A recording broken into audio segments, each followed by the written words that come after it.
Welcome back to another edition of Carroll's Cadence. I am Brandon Carroll, your host here at the show.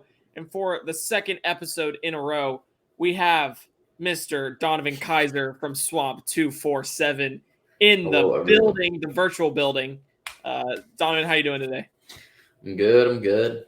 I didn't get the long-winded intro like I did on Monday, but you did not. But if you want to get the long-winded intro like you did on Monday, go back and watch that Monday show. I'm glad Donovan set me up for that because that's what I was going to go with. If you guys want to jump back and watch our game recap that we did, then as you can tell, we're doing it in the same day. This Wednesday show is also being filmed on Monday because we're in the same clothes. We're not slobs. We're just trying to get things knocked out here because the content cannot stop rolling. I had a break last Wednesday. Wonderful break. Didn't touch any work, but we're back better than ever. And we're keeping this thing moving.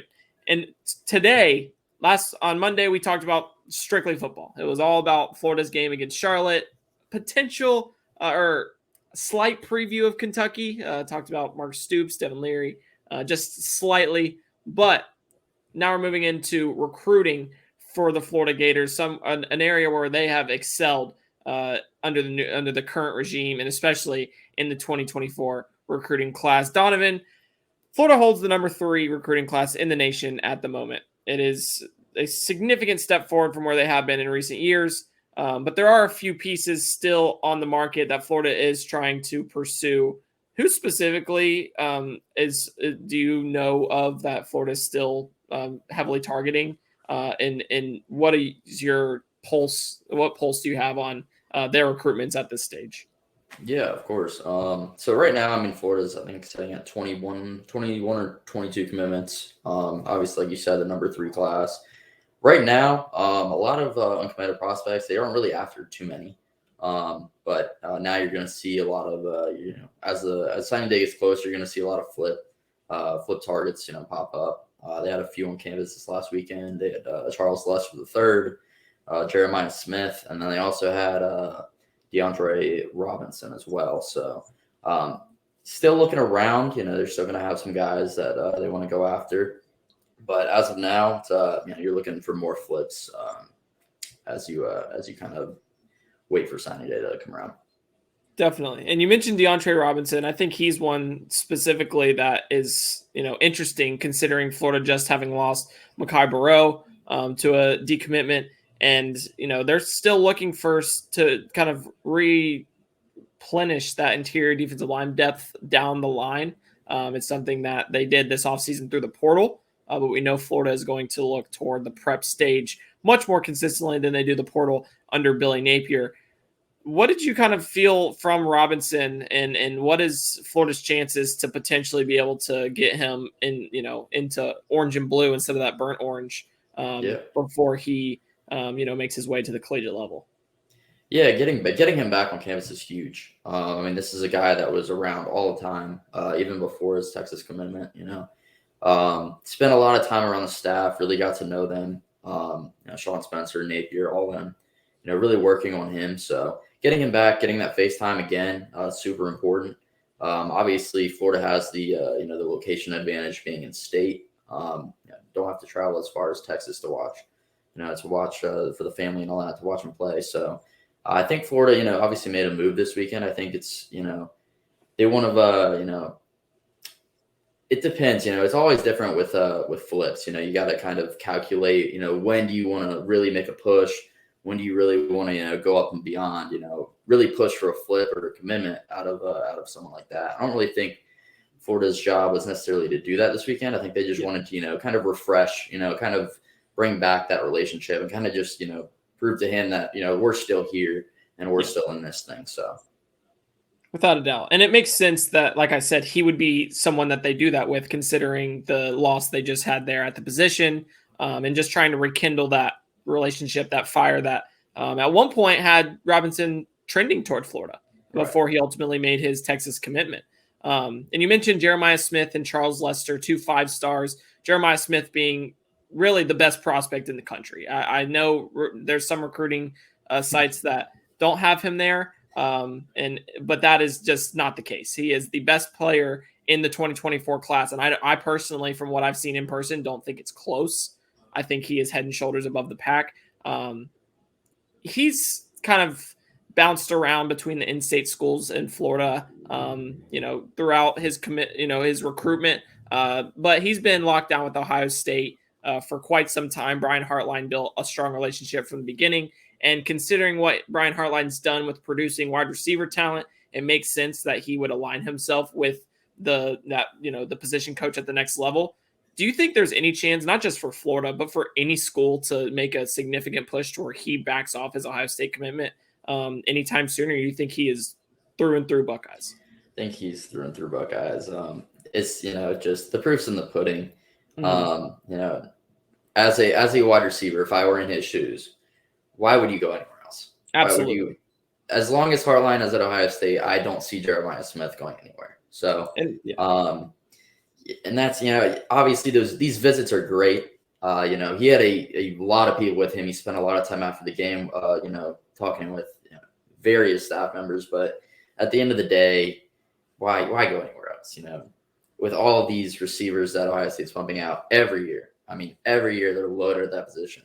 And for Smith to be as highly talented as he is, there's just no reason to go anywhere else. So Florida's going to continue trying till the very end. I just, even those other in-state schools, like you mentioned, Florida State, Miami, I personally don't see a flip coming. Like I said, why would you go anywhere else? So they're going to try their hearts out, but at the end of the day, I don't see it happening. So, yeah, I mean, it makes too much sense for him to go to Ohio State because as we've seen from this production factory created in Columbus over the past 5 years, really, it's always been they got dudes at, in multiple of them every year.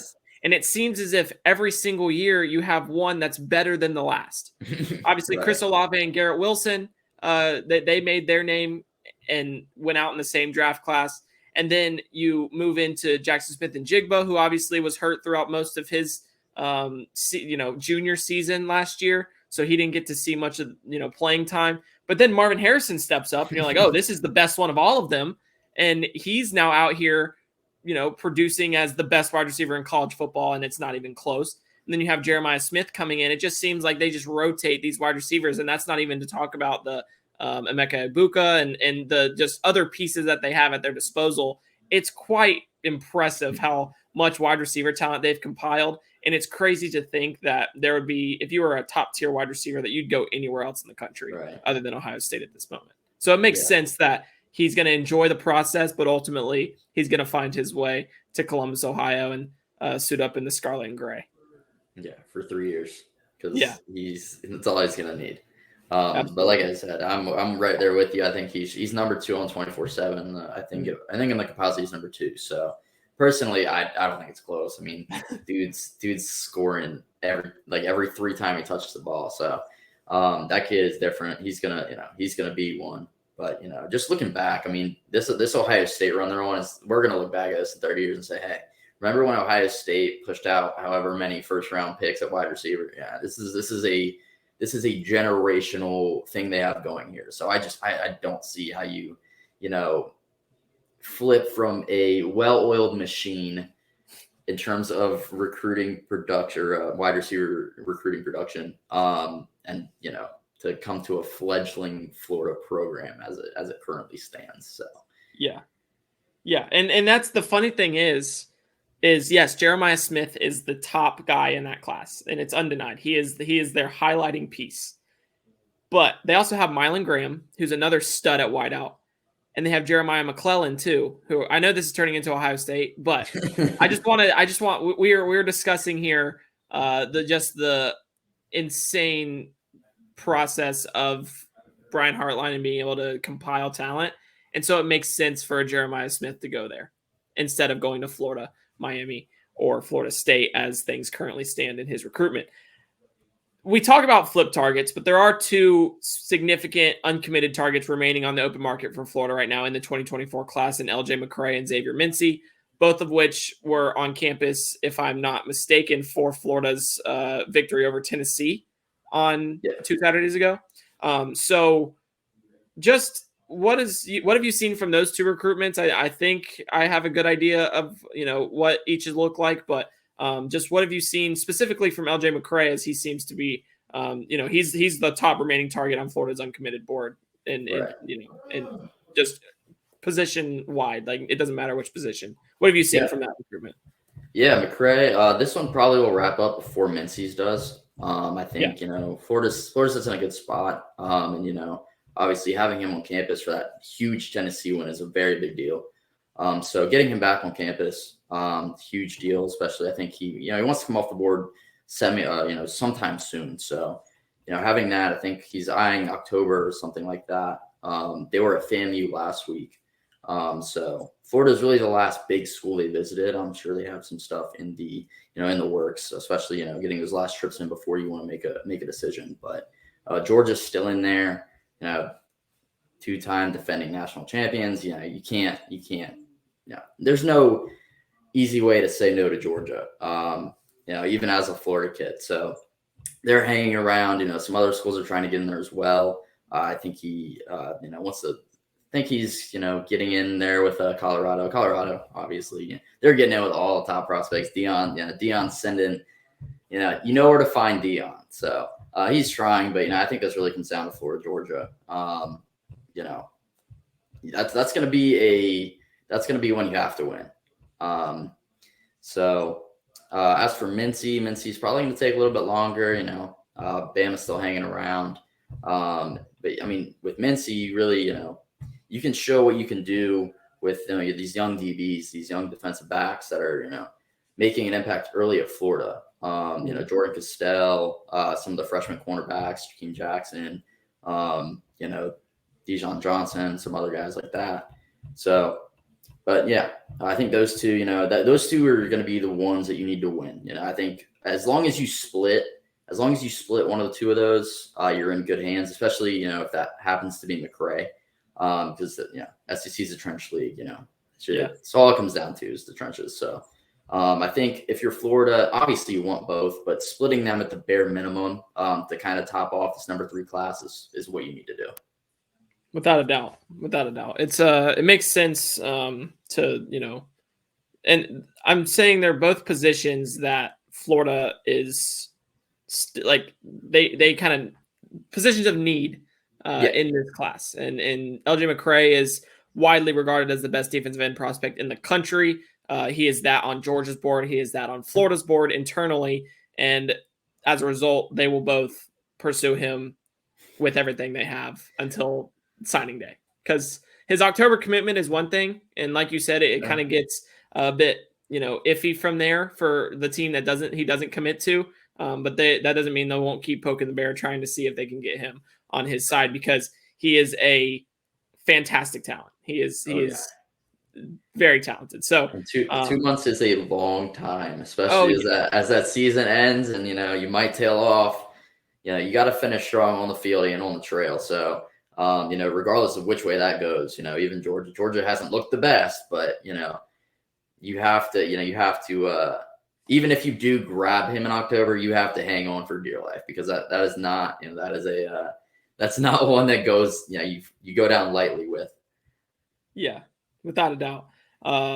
And so that's really it for Florida's 2024 class. There'll be a few stragglers in there that could arise, some underrated pieces that are still trying to find a home that Florida's kind of been known to do in the because in the transition cycle, obviously Florida plucked out a few underrated pieces that they felt could help them be better in the short term moving forward. And then 2023 brought a little bit of that as well. So 2024 could have that, but as of right now, it looks as if those pieces that we mentioned in the flip targets and also the 2 uncommitted are the ones that are vying to potentially end up at the University of Florida if Florida can pull it off. But from there, the 2025 class has kind of shifted into being in the focus in 50%. They're one eye's looking toward 2024, one eye's looking toward 2025. And after Florida's win over Tennessee, they got their first 2025 commitment of the cycle. They locked down Plant running back Waltez Clark, and what have you seen from Waltez Clark? And I'm sure, I think Blake talked to him post game. What did he say about just the University of Florida, and what do you see from him and being able to fit into this running back room, if he does stick and remain in the class for signing day of next year? Yeah. So having him on board, I see this as a Chauncey Bowens-esque take. Kind of almost the exact same thing has happened with Bowens last year. They took him, after a game day, after a trip up here, and they're gonna try to hang on to him as long as they can. Obviously with Bowens flipping to Georgia, that just kind of happens. But getting in early on a guy like this, especially an in-state talent like him, very good back, very balanced. Can kind of well-rounded, can do all things, can run routes out of the backfield. Obviously, between the tackles, outside the tackles, he's really the full back they want in this kind of room, and especially grabbing him. You're gonna have ETN gone. Down the line, of course. Yeah, down the line, ETN's gonna be gone. Johnson's gonna be gone. It's gonna be him. It's gonna be Clark. It's gonna be Webb. There shouldn't be much drop off. Is what I'm getting at here. So very, very well-rounded back. Has some burst to him. Got some speed. So really a guy you want to have around the room. Not particularly outstanding in one particular aspect, but does everything just as it should be. Yeah, and one thing that was intriguing to me just watching his film after he committed, and really before he committed, because like you said, he's been someone that they've had around the program for a little bit now. It's not someone that just popped up and said, "Yeah, I'm going to commit today." They've had him on campus a few times and kept that line of communication consistent. He's a bit different from what Florida's looked at previously from running backs. He's 6'2", 195. He's a bigger back, but like you said, he has good burst, good speed, and honestly, he works outside of the tackles more than he works inside the tackles for Plant. He's a modern style back in what could be just a bruising style body once he puts on some weight at the next level. So it's an interesting piece for Florida to get, but it's one that kind of gives them a lot of flexibility to make him that all-purpose back that they want him to be, and they want in their backfield moving forward. I think, has the strength now to work in between the tackles. He can work, and kind of power through guys, but his main desire as a ball carrier is to work in space. And that's something Florida's been trying to acquire at every position in the skill position room, is guys that can work in space, speed in space, hashtag, shout out Harrison. But there's just little things like that is interesting to me as Florida kind of finds these different pieces to plug into, the each position room that it's ever changing. Every cycle you get a different guy, and the variety is very promising for what Florida is looking for moving forward. Would you agree? Yeah, I would agree. You obviously look at Billy Napier's scheme. It's a lot of outside zone concepts, especially looking at ETN. Johnson's more of a bruiser, so they'll run him between the tackles a little bit more than they will ETN. But for a guy to have such burst and speed, like you said, outside zone concepts, that's Florida's bread and butter. So to have someone that can really kind of just make that transition very easily is super important, especially if you can hang on to him, for that signing day. Yeah, for sure. And kind of just in an overarching look at the 2025 class, what do you see, or who do you see kind of being those main pieces that Florida wants to build a foundation around right now? I know defensive back DJ Pickett has been one that they have been very hard on since, the process really began for him. When they, started looking to 2025, DJ Pickett was one that emerged quickly as a piece. He visited over the summer, was one of the lone just unofficial visitors during an official visit weekend. They showed him attention there, and which is a big deal. If you're a kid that's one cycle out and you're on a visit with kids that are on their official and you're getting attention, that means that you're that dude. You're him. Yeah, you're him if you're getting that. So you're a priority. But just outside of him, or really even him as well, who is kind of shaping up to be those main pieces that they're looking for, not necessarily that are going to be in there, but that they're targeting at this stage to lay that foundation for what the 2025 class can be and build on the number 3 class in the country in 2024. Yeah, of course. I think you got to start a quarterback. Ryan Montgomery's a guy that they're really after, especially getting him down here for Tennessee, kind of, blowing him away with the game day atmosphere like you had at Tennessee. It's really going to be interesting. I think Montgomery, obviously quarterbacks come off the board a little bit before everyone else. So if you were to, kind of speed that process up, you saw it with Lagway this past cycle in 24, where they got him in December and they let him build the class, essentially really get him in early and then kind of just build around that. So if you can do that with Montgomery, that's a huge, huge step. There's some other schools hanging around. South Carolina's one that is gonna put up a fight for him. So I think him, especially, just being that quarterback, very, very outstanding. Junior season has been phenomenal, breaking records up there at Findlay in Ohio. Yeah. So that's one I would definitely circle on my board. Gotcha. And just looking at, we talked about variety with Waltez Clark and how he's just a bit different from some of the running backs that they've looked to, at least stature-wise. And that's something that they're trying to do everywhere. Obviously, there's positions like offensive tackle that they're going to try to continue making strides in, and wide receiver as well. Are there any positions specifically that you've noticed a hard pushing, we're trying to get this type of player at in this moment for the 2025 class that might not be what they did previously in the 2024 class? I know, to kind of make it a bit more understandable, I know it's kind of, I didn't word that very well, but you look at this 2024 class, they have 3 wideouts that are really, they could all play out of the slot. They're smaller, faster, kind of your speed players. They want to work in space. You can deep threats, kind of things like that, but they don't really have any possession receivers on the roster. And then you look at 2023, had Nashawn Montgomery come out yesterday with the top 10, including Florida, just little things like that. Are there any pieces like him, or just at the wide receiver position, the offensive tackle, wherever, that you think they're just trying to hone down and pin down guys that are different from what they acquired in 2024? Yeah. It's gonna be a few, it's gonna be a little bit longer before you kind of really get a great feel. I think, for the offensive line, is really one area they're, trying to, they're offering early. Florida's been a school under Napier, well, it'll kind of take some time before they really like to go through their process before offering a prospect. So, but there's been a flurry since August 1st. There's been a flurry of offensive lineman offers. So they really want to hone in on offensive line for that next class. And we'll see how it is. They've been offering a lot of big dudes, which is really the staff's MO.